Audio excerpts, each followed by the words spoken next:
Hello, bonjour, je vais parler du célèbre chanteur John Legend et de sa femme, l'ancienne top modèle Chrissy Teigen.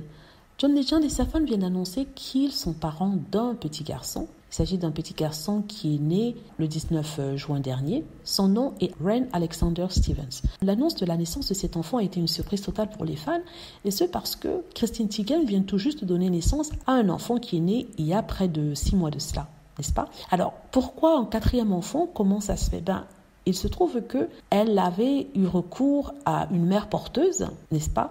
Elle a eu recours à une mère porteuse pour avoir un troisième enfant, mais entre-temps, elle serait tombée enceinte naturellement. Et les deux grossesses ont eu lieu en même temps. Elle est tombée enceinte. On nous explique que le processus in vitro avait déjà commencé et ils avaient sélectionné des embryons qui avaient pris et ils avaient décidé alors de les implanter dans le ventre de la jeune femme. Et c'est comme ça qu'ils ont eu le petit Ren. C'est vrai que le timeline est un peu bizarre, mais je crois qu'ils voulaient un quatrième enfant. Ils voulaient un quatrième enfant et il n'était peut-être pas possible qu'elle puisse en avoir. Et justement, la solution de la mère porteuse était assez avantageuse à ce niveau-là. Donc on voit les photos de Chrissy Teigen avec la mère porteuse. Elle embrasse d'ailleurs le ventre de la mère porteuse.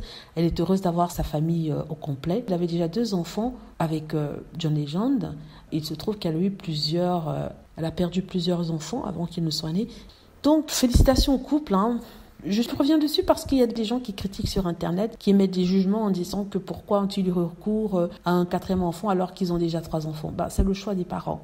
Elle voulait une grande famille et elle est tombée enceinte naturellement. En même temps, elle avait déjà prévu, avec des embryos, de faire un autre enfant avec une mère porteuse, et elle a continué avec ça vu que l'embryon avait déjà été créé, n'ayant pas à cœur de le détruire. Voilà, dites-moi ce que vous en pensez, j'espère que vous avez aimé la vidéo, n'hésitez pas à cliquer sur like si c'est le cas, à vous abonner pour plus de vidéos et à cliquer sur la petite cloche afin d'être averti lorsque je poste une nouvelle vidéo.